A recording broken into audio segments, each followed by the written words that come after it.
Luke, tell me what your first car was, and are you still driving it? I am not. Would you get rid of it like a few months ago or something? Yeah. I did actually. My first car was an '06 Jeep Liberty. Okay. These guys are so young. Yeah. I ran that thing into the ground. Yeah.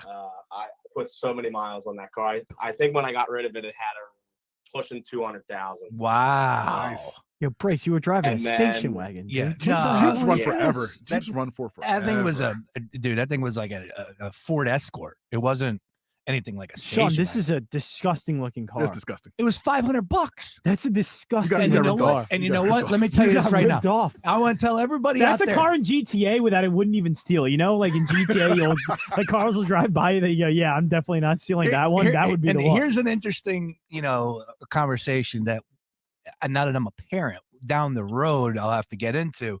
It's whether or not you are disgusting.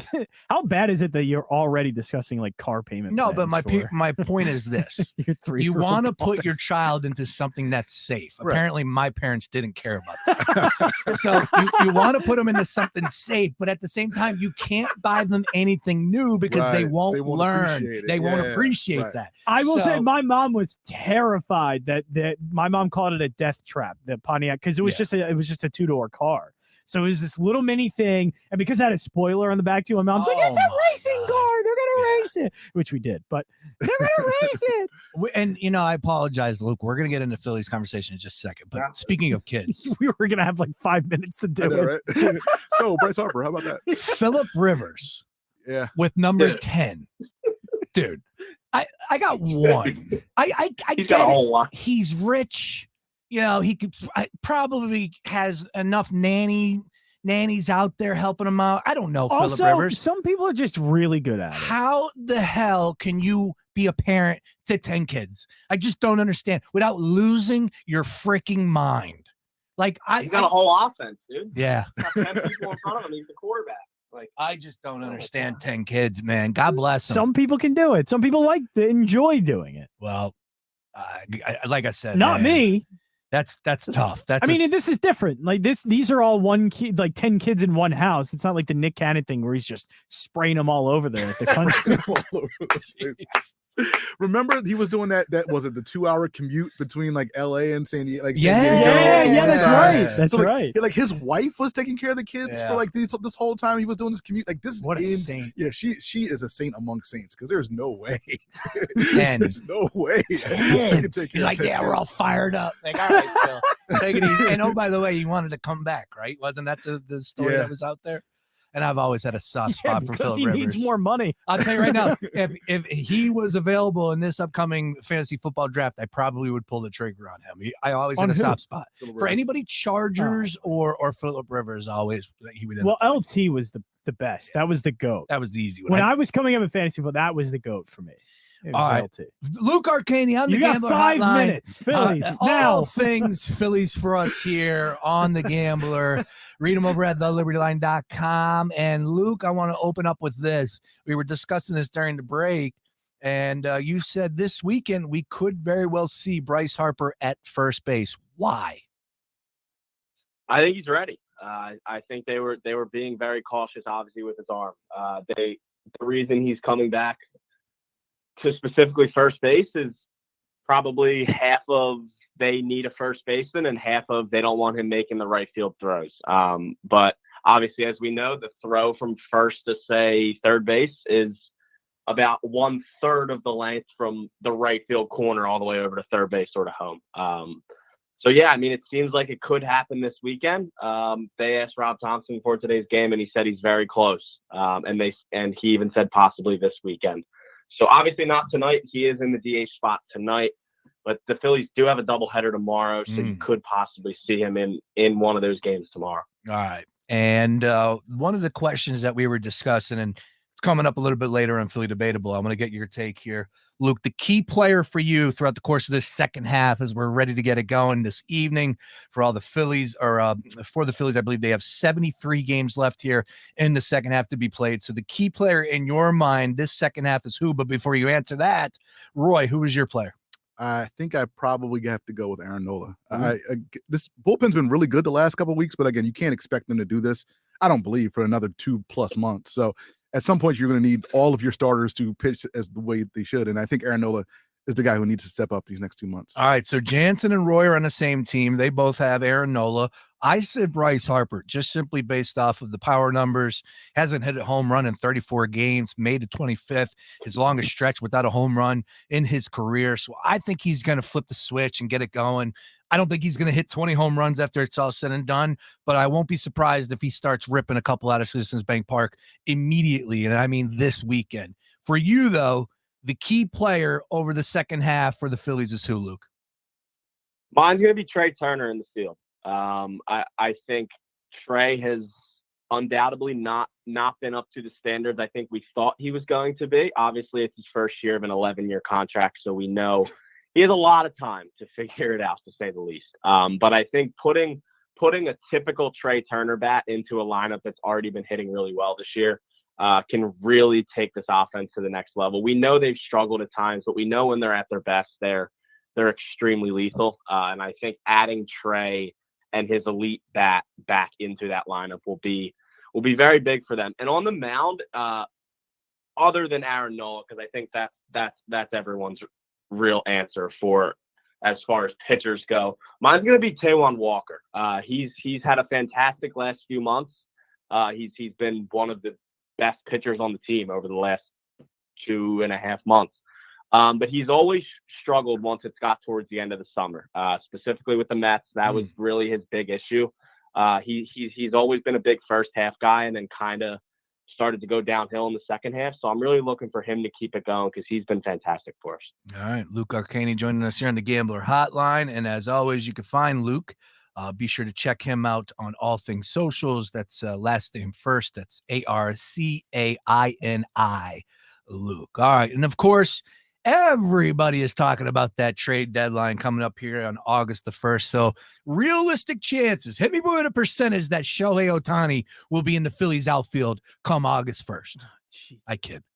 Negative 100. Yeah. Maybe 39%. No. Is that possible? No. No. I don't think there's any way Shohei is a Philly at the deadline. I honestly don't think he even gets traded at the deadline. No. I think he's going to stay. I think he's going to hit free agency in the offseason. I think he's going to finish out the year with the Angels. I don't see, granted, if you were the Angels and you knew there was a very high percentage chance that he leaves at the end of the year, you might as well try and get probably the biggest haul in baseball history.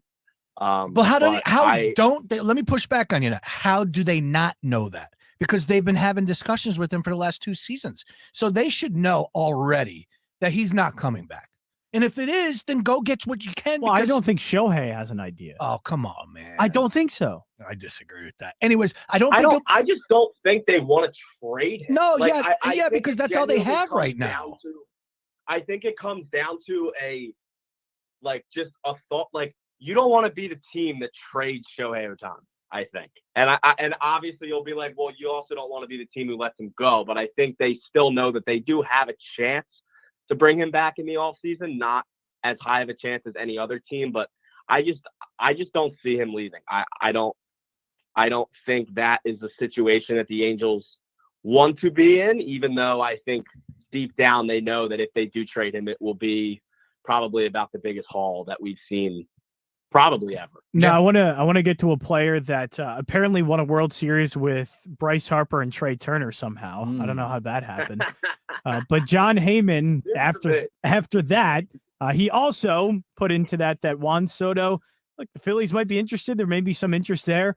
Do you see even the possibility of the Padres selling that much and wanting to get rid of Soto?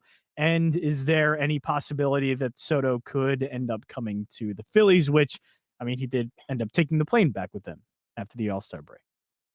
Yeah, which is turned into a big blow-up story, even though the Phillies were really just being nice. I know. It's not like he flew back with the whole team. He flew back with, Thompson and Castellanos. And yeah, that's it. Flew back with, 3 people. Yeah. I don't really see that happening either.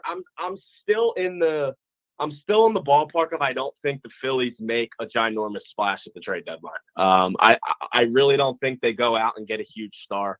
I think they have a better chance of looking at Shohei once free agency comes for him in 2025.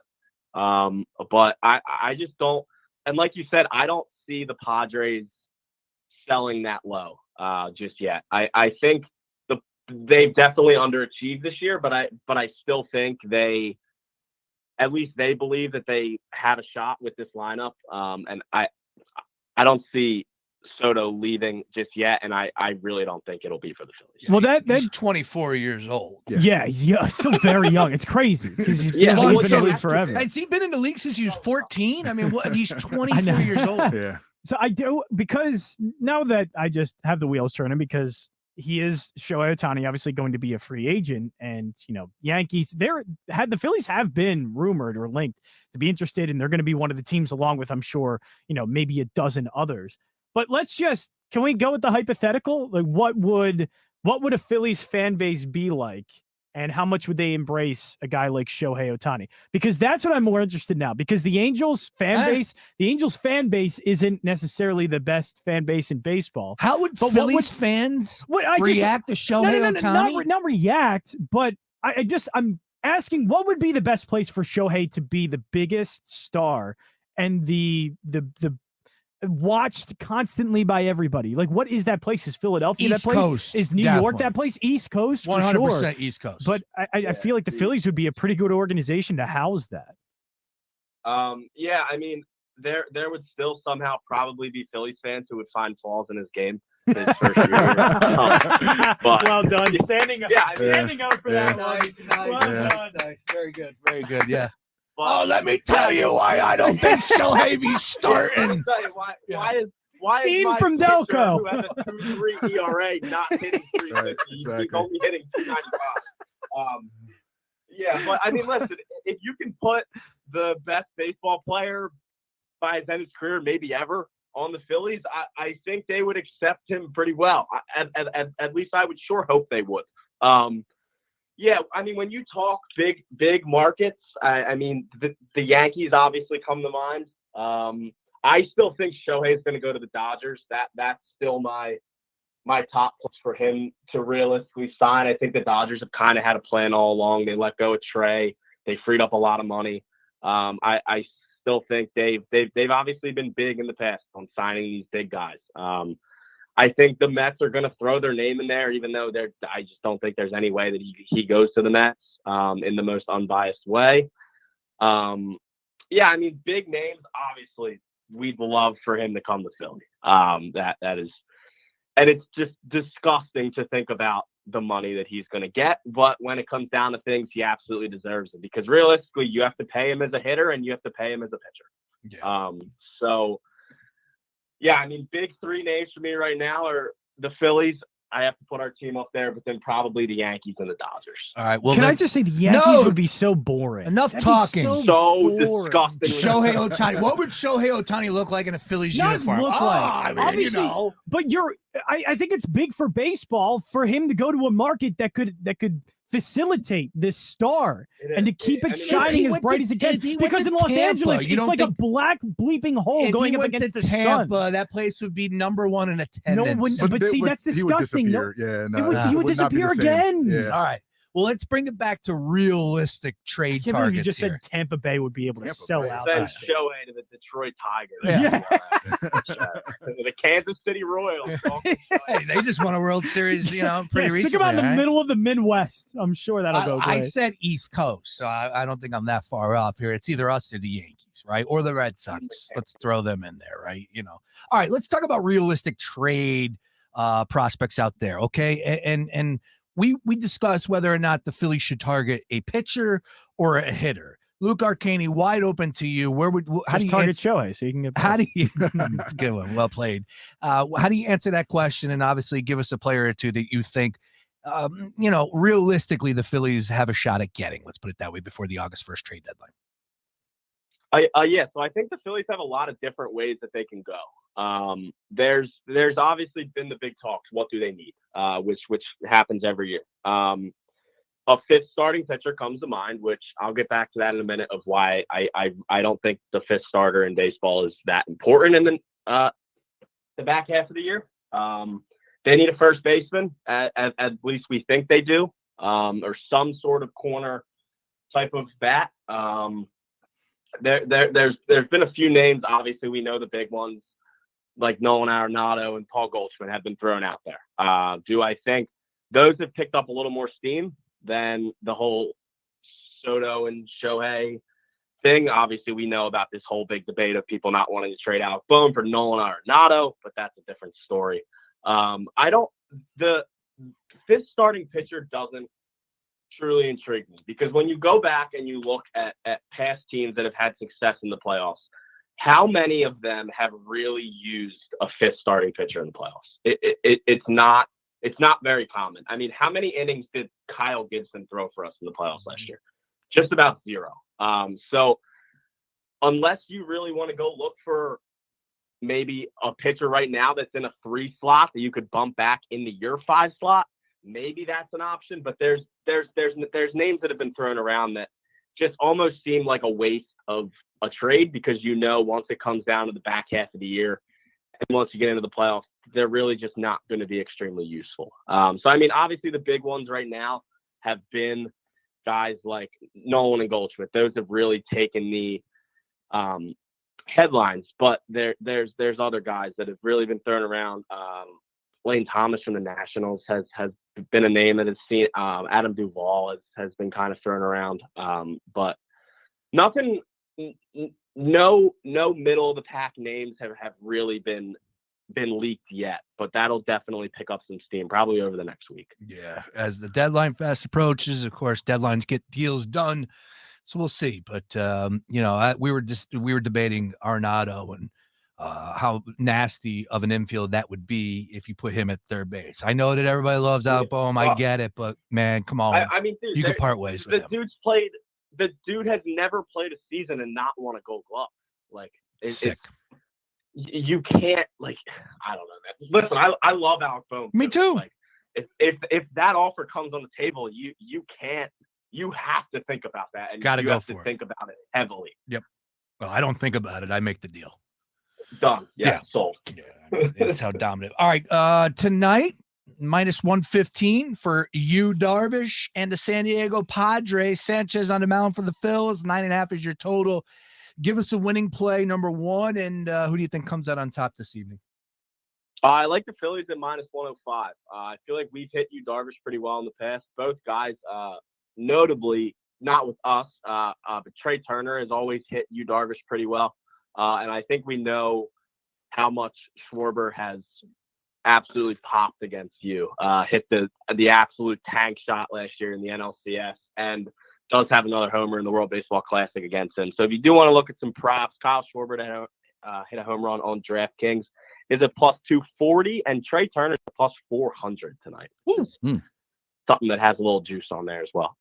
Luke Arcaini, always great to get you on, my friend. Baseball is back. What'd you do over the All-Star break? What'd you do over the All-Star break? I bet you played a lot of golf. I did. I played a round of golf one of the days, watched the Derby, had a future on Adley and Julio, which were both a little tough. The Adley thing was tough because he absolutely raked first round. And then the All-Star game, obviously, no matter who you are, you got to turn the MLB All-Star game if it's on. It's always good watch. So. Yeah, but they got to do something about those jerseys, those uniforms, man. I don't know who's in the creative department, but come on, man. Those things were ugly. The blue jerseys with the black pants. Yeah, it's brutal. I love it. Luke, you are the man. We'll continue to read you at thelibertyline.com, following you on all things socials, and, of course, keeping us up to date on all things Phils. Enjoy the games, and we'll catch up on Monday, my friend.